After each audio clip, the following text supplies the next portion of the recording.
sobre los tribunales de la noche, o sea, el periodo que va desde que acaba la última cena hasta que Cristo es llevado ante Pilatos.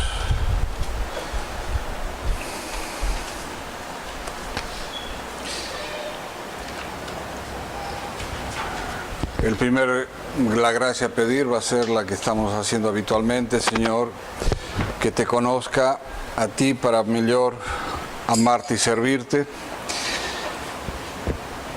Vamos a hacer un cuadro, por ejemplo, con la primera imagen a contemplar, Nuestro Señor en el huerto de las Oliveiras. La agonía de Nuestro Señor. Contemplar personas, palabras, acciones, cómo Nuestro Señor llega a sufrir tanto en el huerto de los olivos que transpira sangre. Este fenómeno de la transpiración de sangre se da en algunos casos en donde hay un shock muy fuerte. Entonces, en razón del shock, los capilares estallan y dejan pasar a sangre a las glándulas sudoríparas, y por eso que esta transpiración con sangre de Nuestro Señor. ¿Y por qué Nuestro Señor está a transpirar sangre? Dicen que probablemente Nuestro Señor ve la inutilidad de su sacrificio. O sea, ve cuánta gente, a pesar de todo lo que Él va a padecer, va a condenarse. Ve la cantidad de, por empezar, tal vez ve al mismísimo Judas. Ve la apostasía de tantas y tantas gentes. Cuando uno piensa, por ejemplo, en los momentos actuales, los obispos masones, sacerdotes masones, los tradicionalistas que se unen a los conciliares, apostatando. Esta gente se condena. Entonces, si a uno a veces lo incomoda tanto ver tantas almas que en principio se van al infierno, ¿qué no sería Nuestro Señor que ve durante tantos séculos las almas que no van a aprovechar su sacrificio? Entonces, por un lado, aquí será considerar este diálogo que tiene Cristo con sus discípulos predilectos, Pedro, Santiago y Juan.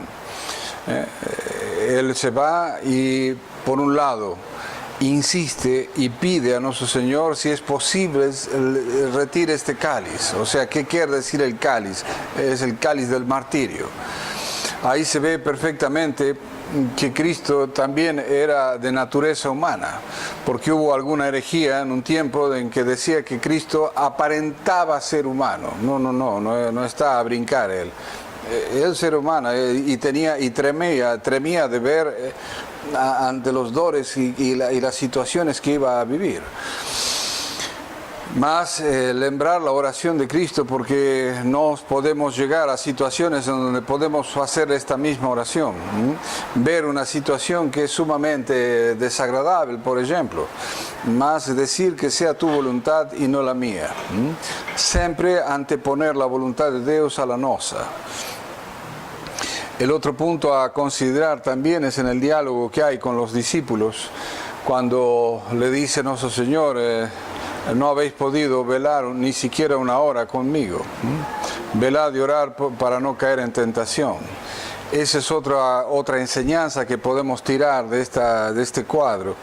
Es el ver si nosotros actuamos en situaciones, digamos, de críticas, cómo actúa Nuestro Señor. Y cómo actúa Nuestro Señor, rezaba.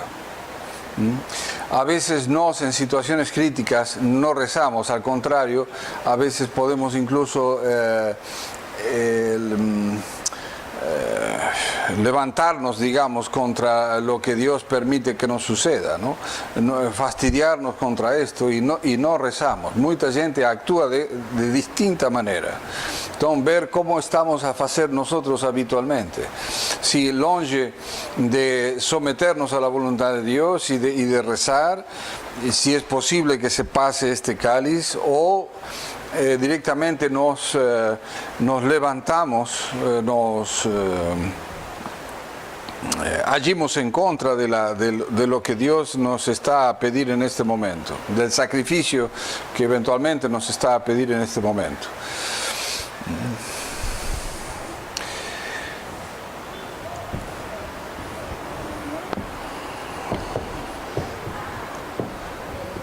El otro punto, el otro cuadro también a considerar es cuando Jesús ve que viene la turba de gente, ya Judas con los soldados a prender a Cristo. Olien la escena. En la penumbra, iluminados por la luz de la luna, la gente con las antorchas, y Cristo que pregunta: ¿a quién buscáis? Y dicen: a Jesús Nazareno. Y él dice: eu sou. Y cuando dice eu sou, la gente se cae en un chão. Esto es una cosa, es un detalle muy importante. ¿Por qué? Porque ahí se ve perfectamente que Dios, con su palabra, hace caer a gente. O sea que Él se entrega porque quiere. Ahí se ve el acto voluntario del sacrificio. Entonces, Él se entrega cuando quiere. Y esto sucede dos veces, hasta que al final Judas se acerca y lo besa. Y ahí otro golpe más contra Judas. Judas, con un beso entregas al Figlio d'Uomo. O sea, olhar o mirar la mirada de pena que tendría nuestro Señor contra Judas, hacia Judas. Judas tratando de esquivar el olear de Cristo. Y cómo un beso que daría Judas a Cristo. O no sé, o imagino algo así como dejarse besar por una serpiente.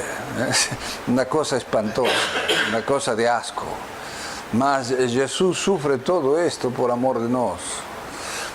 Y buscando la conversión de este bandido. Entonces, personas, palabras, acciones, ver esta escena. Ver cómo San Pedro, inquieto, saca la espada, desenvaina la espada y corta la oreja de Malco, uno de los soldados del sumo sacerdote. Y Cristo que le dice: guarda tu espada. Yo para esto he venido al mundo, para este momento, para esta entrega. Y le arranca la oreja a Malcos. O sea, no deja de hacer el bien incluso a sus enemigos.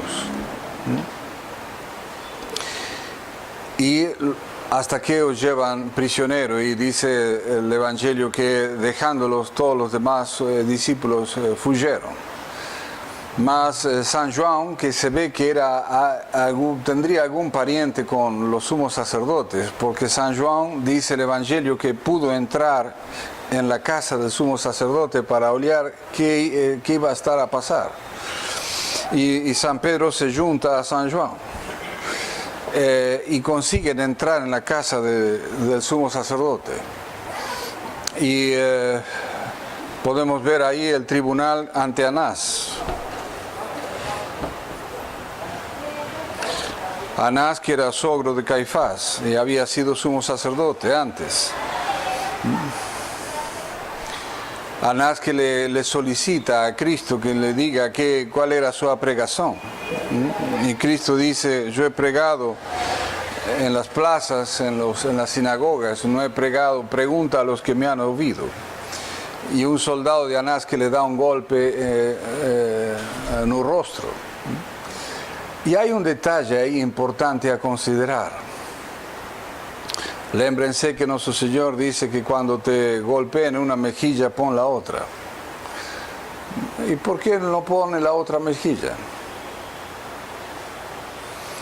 Precisamente Cristo lo que hace es poner la otra mejilla en el sentido de decir, cuando le dice a este soldado, si he falado mal, dime en qué, y si no, ¿por qué me bates? Lémbrense que ser católico no es ser imbécil. Ser católico implica también, si ves que alguien te está a hacer un mal, llamarle la atención sobre la asnera que está a hacer. O sea, no es cuestión de dejarse batir simplemente, sino simplemente es incluso llamarla, ojo, estás a hacer un mal, piensa la asnera que estás a hacer. Bien, mientras tanto, Pedro, que está a aquecerse en el patio con los soldados y la gente del servicio del sumo sacerdote, y una mujer, una mucama del servicio, olha a San Pedro, olha a Pedro y le dice, tú eres de lo que estabas con Cristo. Y ahí vean y pónganse en la piel de Pedro, porque muchas veces hemos sido Pedros, muchas veces hemos negado con nuestros actos, si no con nuestras palabras también, con nuestros actos, el haber conocido a Cristo. Y que alguien que nos denuncie, vos eras católico, eras cristiano, y nos disimulamos, o lo negamos directamente. ¿Cuántas veces? No nos tienes que escandalizar el tema este de Pedro, porque nos también fuimos Pedros. Meditar esta cosa, meterse en el pellejo de Pedro, y Pedro negar una vez, y al punto cantar o galo, y al rato otra mujer más dice, sí, no, yo te vi con esta gente, con el Jesús de Nazaret, y él de nuevo ya incluso no solamente negar, sino que empezar a imprecar, a maldecir, y que de él no conocía este tal hombre. Y mientras tanto, Jesús pasa del tribunal de Anás al tribunal de Caifás. Y podemos imaginar el patio de la casa. Y a Pedro ahí discutiendo con la gente. Y cuando Jesús pasa de una casa para la otra, Pedro por tercera vez niega a Cristo y por segunda vez canta el galo. Y dicen que Cristo cuando pasó olió hacia Pedro. ¿Cómo fue este olear de Cristo hacia Pedro? ¿Qué podemos aprender de este punto? Porque cuando nos estamos bien, cuando no sufrimos persecuciones, contradicciones, etc., podemos decir como Pedro, yo daré a vida por ti, Señor. Mas cuando Dios nos prueba, en fin, con distintas cruces, tal vez estamos muy tentados de hacerlo de Pedro. Yo no conozco a tal hombre. ¿Por qué? Porque este tal hombre, este buen Dios, no hace lo que yo quiero, tal vez, o no está a hacer mi voluntad, o me está a poner ante una prueba que me parece un poco demasiado fuerte. Entonces, una enseñanza de este episodio es no confiar en nosotros mismos.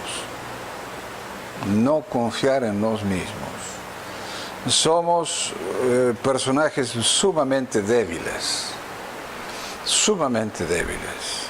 Y siempre decir, Señor, dame tu gracia y esto me basta. O sea, que nuestra confianza esté puesta absolutamente en la gratitud, la gracia de Dios para con nosotros. No estar a pensar que nos porque somos boncinhos, porque hicimos un retiro, porque vamos a la misa tridentina, porque no vamos a hacer asneras. ¿Cuántos sacerdotes y obispos de la fraternidad están a dar la misa tridentina todos los días y están a traer a Cristo? Entonces, oyen. ¿Cuántos que oí decir, jamás vamos a hacer ningún acuerdo, y ahora ya están entregados, están caladiños? Entonces siempre digan, cuando piensen algo de hacer algo, si se quiere heroico, como resistir en estos tiempos, es decir, Señor, dame tu gracia y yo voy a hacer esto, mas no digas yo voy a hacer esto sozinho. Esto no presta. Lémbrense, si Pedro, que vio a Cristo caminar sobre las aguas, detener las tormentas, multiplicar panes, resucitar muertos, lo niega, ¿qué nos queda a nos? Que no vimos tantas cosas.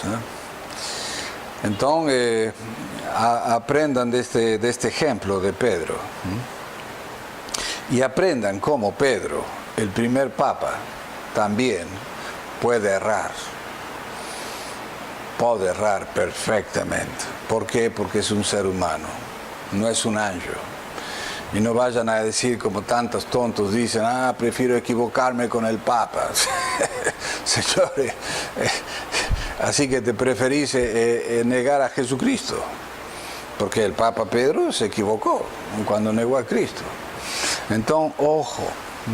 Esto también es una enseñanza. ¿Por qué es que permitió Cristo que sea Pedro, el primer papa, el que lo niega y no Felipe o Bartolomé? Precisamente para que tengamos atención. Si el primer papa negó a Cristo, también lo puede negar el número 20, el número 67, el número 260, etc. O sea, nuestra confianza debe estar en Dios, puesta en Dios, y en las jerarquías, en tanto y en cuanto sirvan a Dios. En tanto y en cuanto se afastan de Dios, yo lo lamento, haya ellos con su jerarquía. Bien, entonces, contemplar esta negación de Pedro. Y dice el Evangelio de San Lucas que Pedro lloró amargamente. Pidan, no es una vergüenza llorar por sus pecados. Pídanlo. No tengan vergüenza. Lloramos a veces por tantas otras cosas menos importantes. Si pierde mi equipo de fútbol, si pierde no sé qué, o me deja la menina o el menino, o qué sé yo. Una de las cosas por las cuales dicen los santos, entre ellos San Alfonso, que por las cuales se justifica un católico estar triste, es en la consideración de los propios pecados y en la pasión de Cristo. Entonces, si pueden llorar sus pecados, bendito Dios. Bien.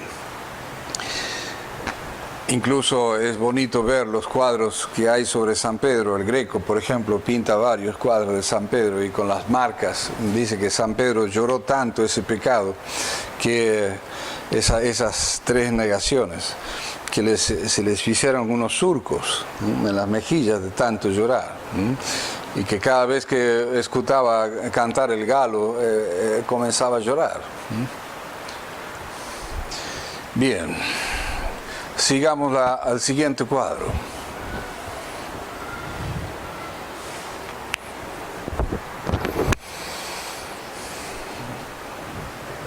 Jesús ante Caifás.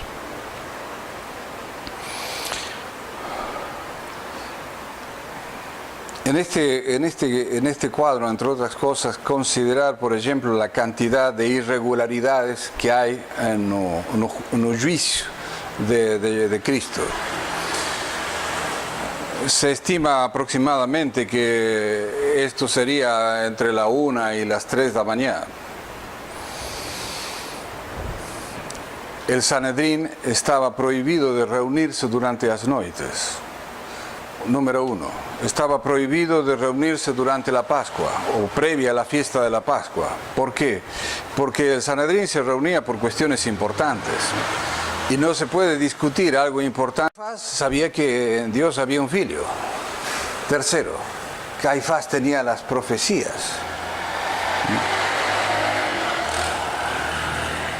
Y las profecías, entre otras cosas, decían que el Mesías iba a manifestar devolviendo la vista a los cegonatos, resucitando muertos, etcétera, etcétera. Y todo esto lo cumple nuestro Señor. Las profecías decían que iba a nacer en Belén de Judá, y como nació en Belén de Judá, que una estrella lo iba a anunciar, una estrella lo anunció. Que iban a venir reyes de longe a adorarlo, vinieron reyes de longe. O sea, ellos tenían la escritura. Por eso que el deicidio, por lo menos en la casta sacerdotal, es perfectamente consciente. Y no pueden argumentar ignorancia. Y eso mismo se los dice Cristo cuando en alguna de las brigas que tiene con los fariseos, le dice: vosotros tenéis la ley y los profetas, por eso vosotros moriréis en vuestro pecado. Y ellos dicen: no, nosotros somos hijos de Abraham. Y Cristo les dice: vosotros son hijos del demonio. Entonces, digo estas cosas porque hay toda una campaña, y esto es continuamente, para hacer caer la responsabilidad del deicidio en los romanos. No, los judeos. Los judeos es el pueblo deicida.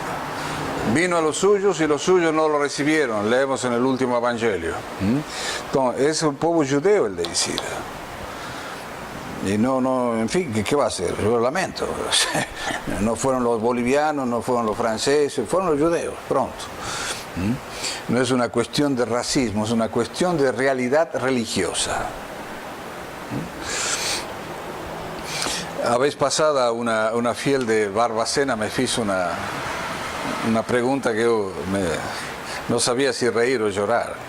Me dice: padre, hay un padre que dice que a nuestro Señor lo mandaron a matar por cuestiones políticas. ¿Cuál es la cuestión política? Si precisamente, vamos a verlo en la meditación de Pilatos, cuando lo llevan ante Pilatos a Cristo, Pilatos dice: ¿qué hay con este hombre? Le dice: este hombre anda levantando a la gente, agitando a la gente, y no quiere que paguen el impuesto al César. O sea, le plantean el problema como un problema de orden político. Se hace rey de los judeos. O sea, interesante estudiar cómo actúan, porque lo presentan al caso primeramente como una cuestión política, lo cual, claro, si le traen a un hombre que se dice rey de los judeos, Pilato necesariamente tiene que entrar a juzgar, porque él está a representar a Tiberio César, al emperador. Y no puede estar el emperador a competir con un rey localcito. Entonces, por eso es que Pilato entra. Y después, recién, al final, le plantean la cuestión religiosa. Este se hace filho de Dios. Entonces, porque Pilatos podría decir, si le presentaban la cuestión desde el punto de vista religioso, Pilato podría decir: es un problema de vosotros, religioso, yo no voy a atender a esta cuestión, atiéndanse vosotros. Los judeos fueron astutos, presentan primero la cuestión política. Entonces, yo le digo a esta menina, le dije: mira, dile a este cura que te dijo semejante asnera que lea el Evangelio. Dan vergogna. Ni los curas leen los Evangelios. Decir que lo mataron por cuestiones políticas, por Dios. Es una cuestión fundamentalmente religiosa. Fundamentalmente religiosa. Bien, entonces cuando Cristo hace esto, dice esta verdad, yo ahí la gente que empieza a golpearlo, a escupirlo, ¿qué sentiría nuestro Señor? Dicen que le ponían un velo blanco, y le daban socos y lo cuspían, y adivina quién te batió, adivina quién te cuspió. ¿Cómo se zangarían de él? Y una cosa que a mí me impresiona, me impacta mucho en toda la pasión de Cristo, es su silencio. Por eso les digo que no dejen de practicar el silencio, especialmente cuando hay alguien que los está a chatear, a abrigar. Acuérdense del silencio de Cristo. O sea, como nuestro Señor, y que es el peor castigo, ojo.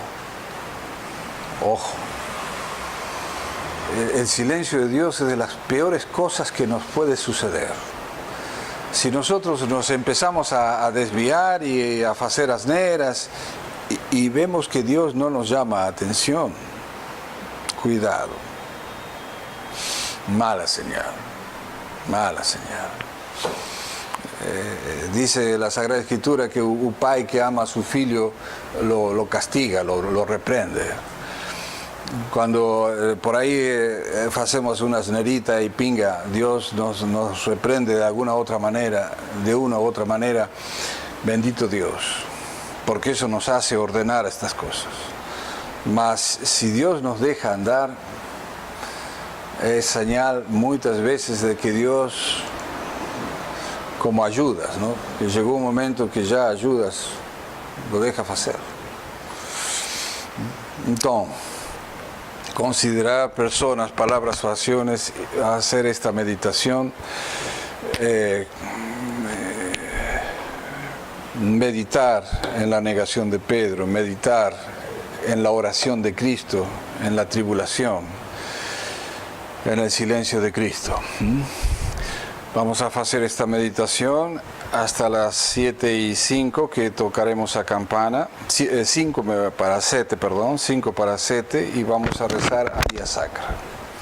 Después los tribunales de mañana lo vamos a ver con la meditación de Pilatos después de misa.